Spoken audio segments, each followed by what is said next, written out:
अगर कल नीट का एग्जाम हो जाए तो आपके कितने मार्क्स आएंगे? अगर आप गैस करना चाहते हो तो जो आपका 31 मार्च का मेजर टेस्ट हुआ है उससे आप गैस कर सकते हो। कैसे? जिस बच्चे के 31 मार्च वाले मेजर टेस्ट में 500 से कम मार्क्स आए हैं, जैसे मान लीजिए किसी के 480 मार्क्स है, तो वो अपने सीधा 70 मार्क्स जोड़ दो, इतने मार्क्स अगर आपका कल ही नीट का एग्जाम हो जाए आ जाएंगे, यानी 480 वाले के 550 आ जाएंगे। अब जिस बच्चे के 500 और 600 के बीच में आए हैं वो कम से कम यहां पे 50 मार्क्स ऐड कर ले, 50 से 60। मान लीजिए किसी बच्चे के 550 मार्क्स आए हैं तो आज वो नीट के एग्जाम में 600 से 610 स्कोर कर सकता है। और कोई बच्चा अगर ऐसा है 600 से 650 के बीच में है तो वो अपने टेस्ट में 40 मार्क्स और ऐड कर ले, इतना कल नीट में स्कोर कर सकता है।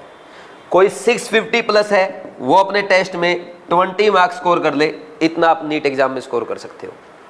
और आज एग्जैक्ट यही है, चाहो तो आप कोई नीट का प्रीवियस क्वेश्चन, प्रीवियस पेपर उठा के देख लो, इतने ही मार्क्स आएंगे जितना मैंने बोला है।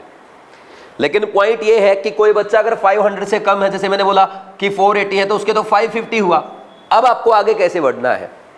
आगे बढ़ने का एक ही मेथड है, अब ज्यादा से ज्यादा मिस्टेक्स पे काम करो। कोई मिस्टेक की कॉपी लाया है मिस्टेक की कॉपी नहीं ला? कोई किसी के बैग में नहीं है क्या? लाओ।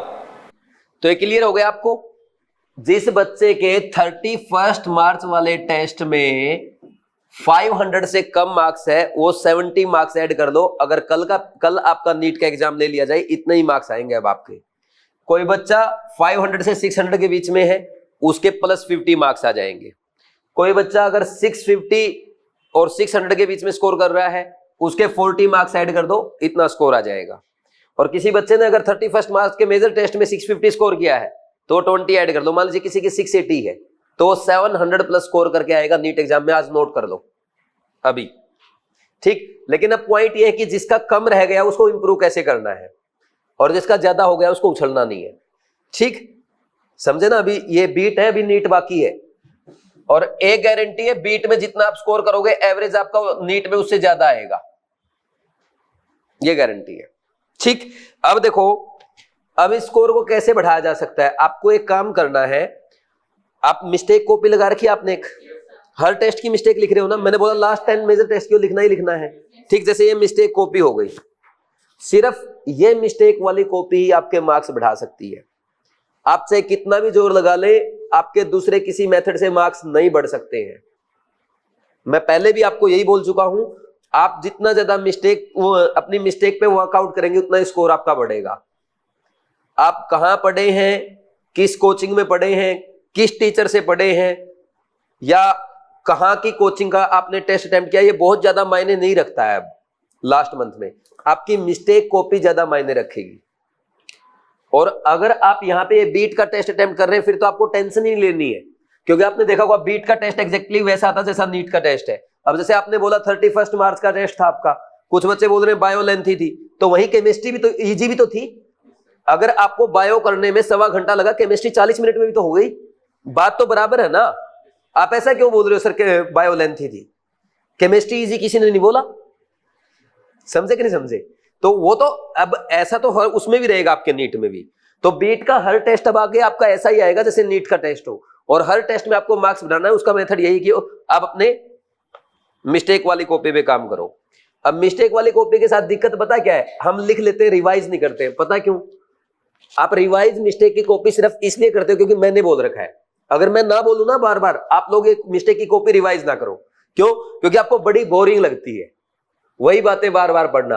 आपको बड़ा मतलब क्यों बोरिंग क्यों लगता है? क्योंकि आप मिस्टेक की कॉपी उठाते हो, अरे यार मिस्टेक रिवाइज करना बाकी है यार, ऐसी शक्ल बना के तो आप कॉपी उठाते हो।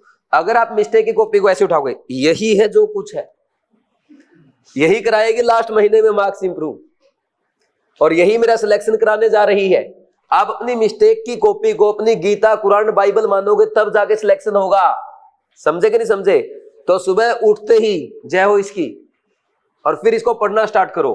और इसको नफरत से नहीं, लेजीनेस से नहीं, आप जितनी मिस्टेक आपने लिख रखी है एक एक मिस्टेक को पूरे दिल से, हाँ ये मिस्टेक अगर कोई मेरा जूनियर करता या मैं टीचर होता, कोई मेरा स्टूडेंट करता, मैं उसको कैसे समझाता?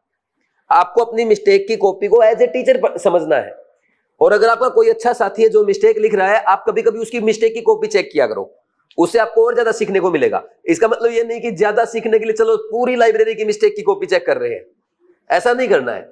आप एक साथी, दो साथी होते हैं, तीन साथी हैं, आपस में एक दूसरे ही चेक कर लो। 10 लोगों ही चेक करोगे तो इसका ज्यादा फायदा नहीं मिलेगा, नंबर घट भी सकते हैं। ठीक, तो ये मिस्टेक की कॉपी से ही होगा जो कुछ होगा। मेरा मेन मकसद ये था कि मिस्टेक की कॉपी आप लोगों को बोरिंग लगती है, आप लोगों को ऐसा लगता है कौन इसको पढ़ेगा। उसका रीजन ये नहीं कि मिस्टेक की कॉपी बोरिंग है। मिस्टेक की कॉपी कभी बोरिंग नहीं हो सकती, वो आपने बना रखा है, क्योंकि आप किस माइंड सेट से उसको उठा रहे हो। सर ने बोला था सुबह शाम पढ़ना है, यार आज मैं भूल गया था, कल मैं भूल गया था, 3 दिन हो गए उठा लूं, सर पूछेंगे तो। इससे नहीं मिस्टेक रिवाइज होंगी, इससे नहीं मिस्टेक आपकी कम होंगी। इस मिस्टेक की कॉपी को दिल से उठाना है। जैसे डेली सुबह शाम हम काम करते हैं, डेली रेगुलर वर्कआउट जो करते हैं ना, उसकी तरह। समझे कि नहीं समझे? तो इस मिस्टेक की कॉपी को जितने प्यार से आप रखोगे, जितना संभाल के रखोगे, जितनी मिस्टेक की कॉपी की इज्जत करोगे, उतने ही मार्क्स आपके बढ़ेंगे। समझे कि नहीं समझे? और लास्ट मोमेंट पे मैं हमेशा रिपीट करता हूं, NCERT, NCERT and only NCERT. इससे बाहर कोई भी क्वेश्चन आपको दिख जाए, कोई कॉन्सेप्ट दिख जाए, कोई फॉर्मूला दिख जाए, उस पे आपको नहीं जाना है। बायो में आपको पता है, आप ओनली एंड ओनली क्या करेंगे? एनसीईआरटी रिवाइज करो जितना बार बार कर सकते हो। एनसीईआरटी में जो मिस्टेक्स हो रही है उसको रिवाइज करो, और जो आपके बीट के चैप्टर वाइज टेस्ट हो चुके हैं ना, उन चैप्टर वाइज टेस्ट से टेस्ट प्रैक्टिस कर दो। अगर क्वेश्चन प्रैक्टिस करना, जैसे मान लीजिए किसी को अब इवोल्यूशन रिवाइज करना है, क्या करोगे? आपके पास बीट का टेस्ट अवेलेबल है, वो टेस्ट उठाओ, उस टेस्ट को प्रैक्टिस करो। अब एनसीईआरटी उठाओ, अब देखो इस टेस्ट में क्या क्या मिस्टेक हुई। ठीक, किसी को भाई प्लांट फिजियोलॉजी पढ़ना है, मॉर्फोलॉजी पढ़ना है, वो यूनिट का टेस्ट उठाओ, टेस्ट अटेम्प्ट करो, फिर एनसीईआरटी पढ़ो, इससे मार्क्स इंप्रूव होंगे। अगर आप डायरेक्ट एनसीईआरटी उठाएंगे ना इवोल्यूशन चैप्टर की, बोरिंग लगेगी, और टेस्ट के बाद एनसीईआरटी उठाएंगे ना, इंटरेस्टिंग लगेगी, क्योंकि आपको पता चलेगा क्या क्या गलतियां हो रही है। समझे कि नहीं समझे? ऐसे ही केमिस्ट्री में जो आपके केयर के टेस्ट हुए हैं या बीट के टेस्ट हुए हैं, चैप्टर वाइज, किसी को मोल कॉन्सेप्ट और एटॉमिक स्ट्रक्चर रिवाइज करना है, आज ही मोल कॉन्सेप्ट का टेस्ट उठाया, टेस्ट अटेम्प्ट किया, आपके 50 में से 35 क्वेश्चन सही हुए, 10 आपने छोड़ दिए, 5 आपके रॉन्ग हो गए। ठीक, तो कौन से रॉन्ग हुए, क्यों हुए, कौन सा छोड़ दिया, क्यों छोड़ दिया, ये लगभग 1 घंटे का काम है। फिर जब रिवीजन करोगे ना, 1 घंटा मैक्सिमम, 2 घंटे मोल कॉन्सेप्ट खत्म हो गया। समझे कि नहीं समझे?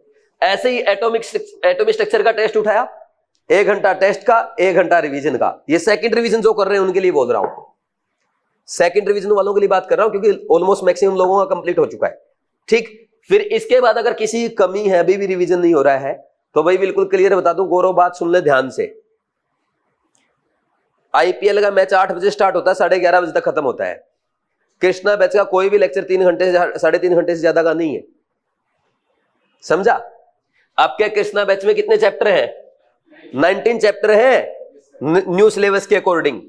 कोई 2 घंटे का, कोई 2.5 घंटे का, कोई 3 घंटे का, कोई 3.5 घंटे का। इससे ज्यादा टाइम आप आईपीएल के मैच में लगा देते हैं। आप सिर्फ और सिर्फ ओनली ये कर लेंगे कृष्णा बैच, 20 दिन अगर आप आईपीएल का मैच नहीं देखेंगे, कोई कुछ नहीं हो रहा है यहाँ पे। सिर्फ और सिर्फ आप अपनी एनसीईआरटी पे फोकस करो, आईपीएल मैच वाले तुम्हारे पास अपने आप आ जाएंगे। क्या कर लोगे भाई आईपीएल का मैच देख के? लास्ट ईयर भी तो देखा था गौरव अपने ने, वहीं आ जाओगे वापिस आईपीएल का मैच देखोगे तो।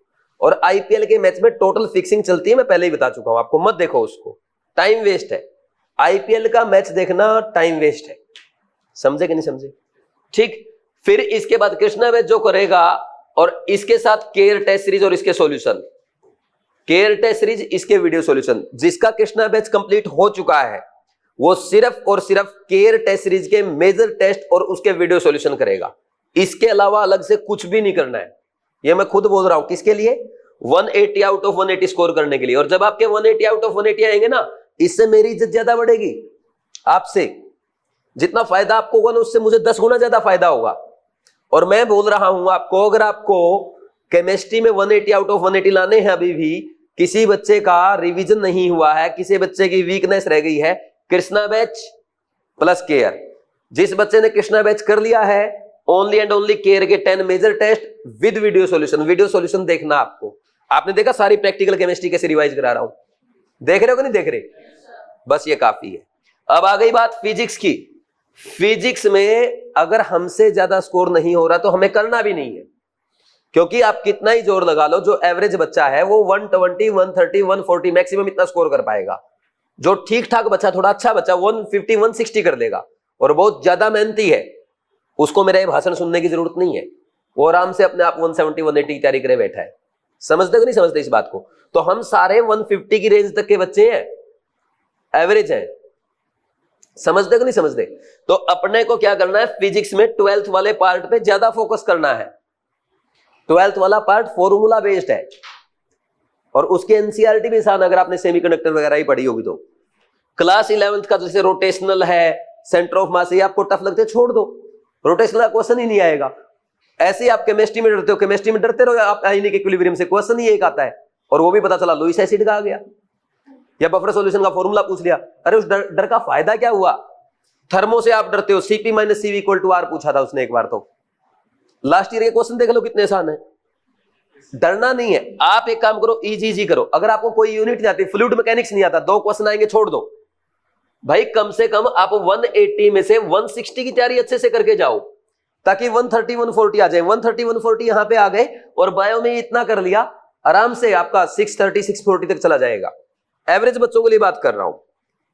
700 प्लस वाला भाई अपने आप समझदार, उसको मेरा ज्ञान सुनने की जरूरत नहीं है, वो पहले कर चुका है। अब 700 प्लस वाले बच्चे को मेरी नॉलेज की जरूरत नहीं, वो ऑलरेडी तैयार बैठा, हाँ पेपर लाओ मैं कर दूंगा। समझे कि नहीं समझे? और हम लोग ऐसे ही हैं सारे। आपको क्या लगता है, हम लोग 630, 640, 650, 660 इसके राउंड वाले हैं, और कोई ज्यादा ही 30 मार खाऊंगा, तुम में से भी 680 कर लेगा। सच को जानना बहुत जरूरी है। आप किसी कोचिंग में जाके देखो, आज भी तुम सब 680 लाना है, 700 लाना है, AIR 1 लाना है, सबको AIR 1 लाना है, एयर हवाबाजी करनी सबको। क्या यार, एडमिशन लो, ऐसे गवर्नमेंट कॉलेज में एडमिशन लो जहां पे पापा की फीस कम लगे बस। क्योंकि MBBS है ना, आप एम्स दिल्ली से कर लो चाहे कोटा कॉलेज से कर लो, बराबर लगेगी। एक्सपोजर का डिफरेंस रहेगा, आपका कैरेक्टर जो बनेगा उसका डिफरेंस रहेगा। लेकिन अगर आप ये सोच रहे कि एम्स दिल्ली से MBBS करने के बाद आप बहुत बड़े बन जाओगे, एम्स दिल्ली 1956 से है। एम्स दिल्ली के कितने बेस्ट कार्डियोलॉजिस्ट है दुनिया में, एम्स दिल्ली कितने बेस्ट नेफ्रोलॉजिस्ट है, कितने बेस्ट गायनेकोलॉजिस्ट है क्या कहीं पे? मैं बेस्ट कार्डियोलॉजिस्ट तो सुनता हूं भाई, डॉक्टर नरेश त्रेहान है, वो तो एम्स दिल्ली से नहीं है, KGMU से है। और KGMU से में तो एम्स दिल्ली में दिन रात का फर्क है। तो ये मैटर नहीं करता कि आप कहां से पढ़े हो, आप क्या करोगे वो मैटर करेगा। समझे कि नहीं समझे? ठीक। IIT निकालने वाले बहुत ज्यादा बड़ा तीर नहीं मारते हैं। IIT निकालने वाले कई बार अनपढ़ आदमी की कंपनी में नौकरी भी करते हैं। ये बात जान लो, आप क्या कर रहे हो वो मैटर करता है। समझे कि नहीं समझे? तो इस बात का ध्यान रखो कि अपने को ना अच्छे मार्क्स के साथ, इज्जत के साथ घर वापसी चाहिए, ज्यादा नहीं। ये AIR ये अभी तुम देखना, ये अब न्यूज में पता नहीं क्या क्या दिखेगा। हालांकि एक चीज अगर तुमने नोटिस की, बढ़िया बात बताऊं, एक कोचिंग ने अपने रिजल्ट पे संस्कार से सफलता और पाथ टू सक्सेस लिखना बंद कर दिया है। और मैं उनको ये बोल रहा हूं, मैं तुम्हारा नाम भी मिटवा दूंगा या नाम चेंज करवा दूंगा। JK पढ़वाई, NCERT, ठीक, नाम पे टैग कर रखा मैंने। अब संस्कार से सफलता, पिछली बार डाला था ना वीडियो, हो गया बंद संस्कार से सफलता। भाई ऐसा क्या हो गया, संस्कार नहीं रहे, सफलता नहीं आ रही, रास्ते बदल गए, सक्सेस नहीं दिला पा रहे हो, क्या हो रहा है? लिखो पार्ट टू सक्सेस, लिखो संस्कार से सफलता। तो ये अब थोड़े बकवास करेंगे, ऐसे ऐसे कहानियां सुनाएंगे, मोटिवेशनल सेमिनार चलेंगे और ये चलेंगे, इसमें ध्यान देने की जरूरत नहीं है। हम मिडिल क्लास से बिलोंग करते हैं, मिडिल क्लास स्कोर करना है और घर जाना वापिस। समझे कि समझे? ये रियलिटी है, और तुम्हें रियलिटी यहां से नजर आ गई होगी, ठीक है ना?